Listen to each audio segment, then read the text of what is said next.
លោកស្រីញឹកស្រីនេះនិងស្វាមីព្រមទាំងបុត្រទី2លោកច័ន្ទជាថានិងភរិយាព្រមទាំងបុត្រទី3លោកញឹកហេមរានិងភរិយាព្រមទាំងបុត្រទី4លោកដោយភូថាដែលត្រូវជាបាត់ព្រមទាំងឧត្តមក្រុមញាតិបត្រីបត្រាប្រសាបកែទាំងអង្គនៅសពលោកឧបាសកញាតិកាន់ដែលលោកបានអនិច្ចកាន់ស្លាប់បាត់បង់ជីវិតទៅថ្មីក្នុងបច្ចុប្បន្ន63ឆ្នាំដោយរកគៀពីវេលាម៉ោង 3:49 នាទីកាលពីវេលាម្សិលមិញក្នុងតារាកាលនេះយើងខ្ញុំទាំងអស់គ្នាត្រូវជាកូនចៅក្រុមគ្រួសារបត្រីបត្រាប្រសាបកែទាំងអស់គ្នាមុននឹងចាត់ចែងក្នុងការថ្នាក់ថ្លែងរំកិលនៅសេរីរក្សាប្រព័ន្ធលោកឪពុកឡើងតម្កល់ទុកក្នុងបឋានថ្មីសូមអារាធនានិមន្តគុណព្រះសម្មាសម្ពុទ្ធទាំង5ព្រះអង្គមានព្រះអង្គកតុសង្ឃោព្រះអង្គការិយាបមនោព្រះអង្គកសបោព្រះអង្គសិរីសក្យមលីពុទ្ធំ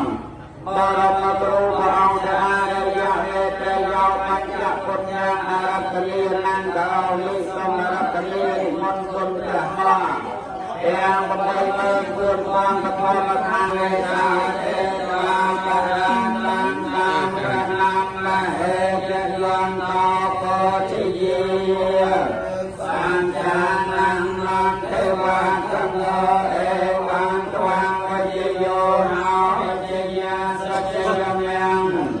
អបរាជិតបានឡាងកេសៃសេបខនិបោករេអភិសេកេ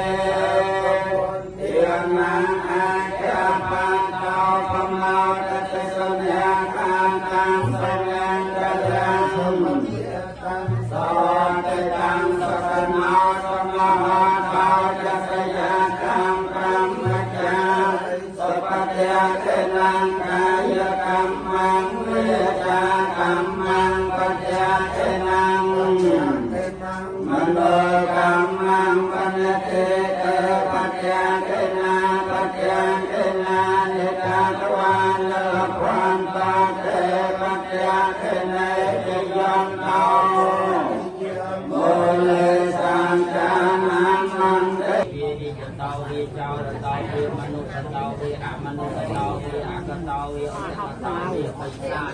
សតោវាធនកតោវាខញ្ញកតោវាសោលសមយកលញ្ជេអ្នកលោកបតរៈបមេចតារោចមហានីបាបញ្ចគុណជាមហាមនីទេបណ្ឌកបមខណ្ឌវិជ្ជកម្មាវចរាតថាបញ្ញតិសបនី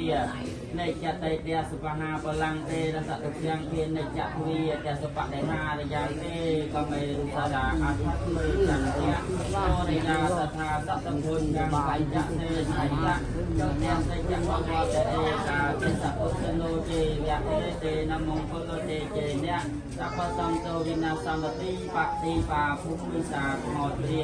บริษัทอรูปอริยเนตาวิเลียสังโตอาเซสัตตาโดยอำนาจเทวีนุเทียบโดยอำนาจในคนเจ้าบ้านของรบปฏิบัติคนในโลกอภพน้องออกกลางปีเวลาในสมัยออกโลกกบเนี่ยโลกเมียนได้เจี๊ยบใบโดยจีวงในเทียตึกโลกเมียนสะได้ดุดใจใบโดยจีวงในประจันเมียนเรียบเมียนใจเมียนสำนางละอ้อสับกับพีละอ้ออายุเว้นกลายเป็นตอนออกโลกรบจันทร์เวียไตรดอกนอริงตะวา